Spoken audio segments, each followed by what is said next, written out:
The world has become exceptionally easy for a lot of men. It used to be a different place. Most men were cannon fodder. Most of us would have ended up in wars, dying for fucking no reason. Damn. Now we don't have to do that. So because we don't have to do that, men think it's okay to just become comfortable now. You're not supposed to be comfortable. You were never evolved to be comfortable. You're supposed to be uncomfortable. Right. And if you make yourself uncomfortable constructively, it's very easy to be anything you want. You talk about GTA, Grand Theft Auto. I know the game. I used to play the old one on the PlayStation 1 when I was a child. Which one? I haven't played any. Which one? You talk about San Andreas? Very first one. Vice City, GTA 3? Yeah.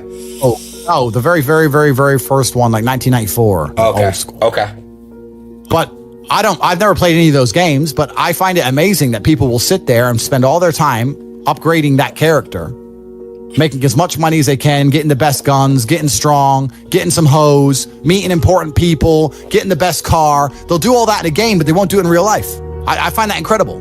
Like my life is GTA. I don't need to play a game for GTA. If I want a gun, I'll fucking buy it. If I want a car, I'll fucking buy it. I want a bitch, I'll get her. It's me. I am GTA. I don't see why people play the games. They play the games because they're scared of loss. Because if you die in the game, you get another chance. If you lose in the game, you get another chance. In life, you get one shot. Damn, that's... But if you get some balls, that's what life is as a game. That's what life is as a man. This is one big video game. You get to upgrade your character. You're not born with any value. All these women that you just put me on with are born with value. They're pretty already. They're gorgeous already. They're good looking enough. Even if they're a 5, someone's going to give a shit they exist because someone wants to fuck them. As a man, if you don't make yourself valuable, you have no value. You have to get up and do it. Just like a video game, you start with fucking 0. You have to decide if you want to complete it. You have to upgrade your character. So I find it amazing that men are going to play video games and fuck about and waste their time instead of upgrading their character. Everyone knows what to do. You know what you have to do. You're right. If you had to become the most dangerous, intelligent, respectable man on the planet, you know you're supposed to go to the gym. You know you're supposed to train, learn how to fight. You know all these things. You don't do them. That's your decision. It's your prerogative. I didn't make that choice. I made the choice to do it all. I decided all of it. And every single man watching this can do the exact same thing, which is why I have very little pity. When I do these streams and people think I'm arrogant or I'm rude to people, or even to you earlier when I was making jokes and I've been joking with the girls, You're saying good, drink the soy latte. I'm not, yeah. Of course, and I know we're only joking, right? But the point is, that's a conscious decision you made. I would never make fun of someone who hasn't got a choice. I wouldn't make fun of someone born with one. I have a choice though. But if you've made a fucking decision to be less than you should be, then I believe you should be mocked for that decision. I agree. I feel like, yeah, because like you're not living up to your full potential. Like it's your choice to basically not live up to your full potential.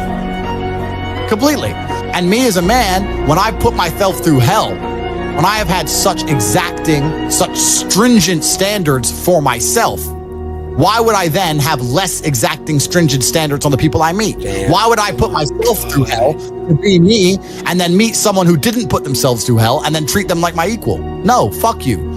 I suffered when you didn't. So you're not my equal because you decided not to suffer. You have enjoyed comfort when I haven't, and that's fine, but don't expect me to look at you as my equal because you're not. I'll snap your fucking neck. Andrew, that's the world. Andrew, I have like a lot of friends around me. They're like good friends. Don't get me wrong, like they're real friends, but like they're incredibly like lazy and they have so much potential. Like they can be big, they can be getting rich, all this shit, bro. But like they choose not to. So, but it's really hard because I love them. They're my friends, and I came up with these guys, and they're so entertaining. I love them. They're my brothers, but like, I understand. But you have to. But there's something that's always kind of confused me. When I tell people that you are the sum of the 5 people you spend the most time with, everyone agrees. They go, "Yeah, that's probably true." The 5 people you spend the most time with, that's what you're gonna end up like. They say, "Yeah, that's true," and then they continue to hang around with people who they don't want to be. Why? There has to be a point. There has to be a point where you sit and go, okay, you're my friends, etc., etc. I love you guys. Yeah, we can talk, whatever. But I'm on a different life path. You have to leave some people behind. You wouldn't want to be, if you were to come hang out with me and you were in a room with me and my 5 friends, you'd feel self-conscious. You're right. You don't feel self-conscious with your friends. Because you only surround yourself around people that are on like your level of like. I'm with killers. We're fucking monsters. If you were to come hang around with me and my crew, you would be self-conscious, and that self-consciousness would motivate you, or they would certainly instill the discipline required for you to change. You don't feel self-conscious amongst your peers. That's why you don't change. If you were to get in a room and you're the only person who ain't a fucking monster, you'd want to become a monster. That's life. That's humanity. So I say this to people all the time. If you know you're the sum of the 5 people you hang around with, why you hang around with people you don't want to be? Nah, it's true, bro. I'm gonna tell you why, right? I was Do you know who I Show Speed is? No. He's this other creator that's like obviously like in my space. I was staying with him in September, and like I would literally like be on my shit like every day, like grinding, like what I'm grinding, right? And like when he left, I had like no one around me to basically like kind of like on my like. So it shows. I get it. Yeah. And that's why I live in a competitive environment. I live with my brother, my cousin. I live with men. We have a big house. We could all afford fucking 10 houses each. We live together on purpose. If my brother does 500 push-ups, I ain't gonna be the bitch at the house. I ain't gonna not do them. Right. So that's another reason the war room exists. My organization, the reason it's so competitive, is the reason we kick people out. You have to fight to keep. Even if they pay, you're like, I don't give a fuck. Get out. Like, I don't give a fuck. Get out. I'm out. It doesn't matter. Everyone pays to join. You get kicked out anyway. You have to fight to keep your place. That's the whole. Damn. That's because that's how life was.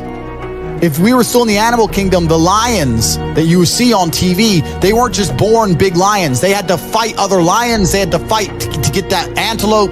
They had to fight other animals, hyenas, jackals. They had to fight to be the boss. We live in a comfortable world now where people think, oh, it doesn't matter. But you know what? To some degree, it does matter. It does matter. And I'll tell you who it matters to. It matters to your soul and it matters to God. I stand in the mirror with a pure heart. I know I am the best version of me that could possibly ever exist. I know that God is proud of me. There's nothing that God hates more than sloth and laziness. If God were to create a man and that man were to sit around and do fuck all, God will frown upon you. It's why you're never lucky. If you're listening to this and you think I'm never lucky, I'll tell you why, because God dislikes you because you're fucking lazy. Start to work. Start to show God the beauty of his own creations. You'd be amazed how lucky you'll become. Wow. God is unhappy with these people. And inside their hearts, they're unhappy. We talk about depression, anxiety, all those things you mentioned earlier on this podcast. That comes from self-loathing. You loathe your own weakness. You loathe your own laziness. This is what all of these things are. I don't feel depression. How can I feel depression when I'm the most powerful version of me that I could ever fucking be? How can I feel depression when I could squeeze my own hand hard enough to break my own bones? How can I feel depression when I've smashed and destroyed 68 people's faces in front of me, men who thought they could test me in fair combat?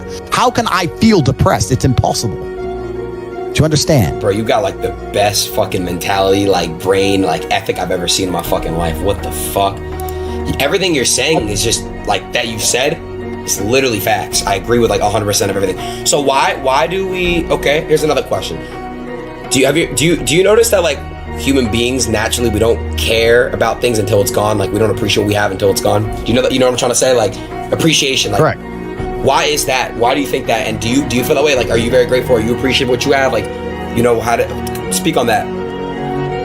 Yeah, that's a mental trick. You have to rewire your brain. That's one of the things you have to rewire your brain to do. And the reason your brain needs to be rewired is because anyone who is watching this stream below the age of 30, your brain is already broken. And I'll tell you it's broken. I'll tell you why. Watch your friends when they're on TikTok. How long can they even focus on a video before they have to change? Half a second, maybe. All of your minds are broken. You can't even focus on anything anymore. Right. You are constantly distracted to the point where you can't even appreciate the good things in your life. You're distracted. Your minds are broken. You need to rewire your mind and resist the slave programming. How? They have programmed. I'll tell you how. First thing you have to do is identify it. You have to identify what is happening to you. I use my mind to break the trap. What I do is I allow my enemy to manipulate me on purpose. And then I use my mind to break the trap and punish the perpetrators. I will sit on TikTok for a day and I'll just enjoy TikTok. And by the end of the day, I'll watch myself.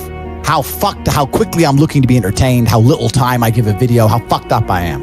And then I'll blink and I'll cure my fucking brain. You must allow yourself to be manipulated and you must fix it. All of it. You just talked about not appreciating the things you have. Then blink and cure your brain. It's a conscious decision. You're letting other people control your mind. Letting all distraction. The Matrix is trying to control your mind. They're very good at it. That's what they do to control all of us. You have to break the trap. If you cannot control your own mind, let me make this point because it's extremely important. If you cannot control your own mind, then you are just a feather in the wind of life because your own mind is the only thing you can control. You can't control the weather. Right. You can't control other people. You can't even control whether your heart stops beating. You might have a heart attack tomorrow. You can't control anything besides what you think. If you cannot control your own mind, then you go through life with zero control, zero influence. You can't control anything. You're just a feather in the wind, waiting for life to blow you from happy place to sad place to happy place to sad place, completely hoping on the gods to be fortunate to you, because if any genuine discomfort comes your way, you're fucked. It is trained. Like everything else in life, it is trained. So if you find yourself not appreciating what you have until it's gone, then you must blink and cure your brain. If you find yourself unable to focus or concentrate on tasks, you must blink and cure your brain. If you find yourself unable to go and dedicate yourself to something you don't want to do, you must blink and cure your brain. Because all of our minds have been under constant assault for years.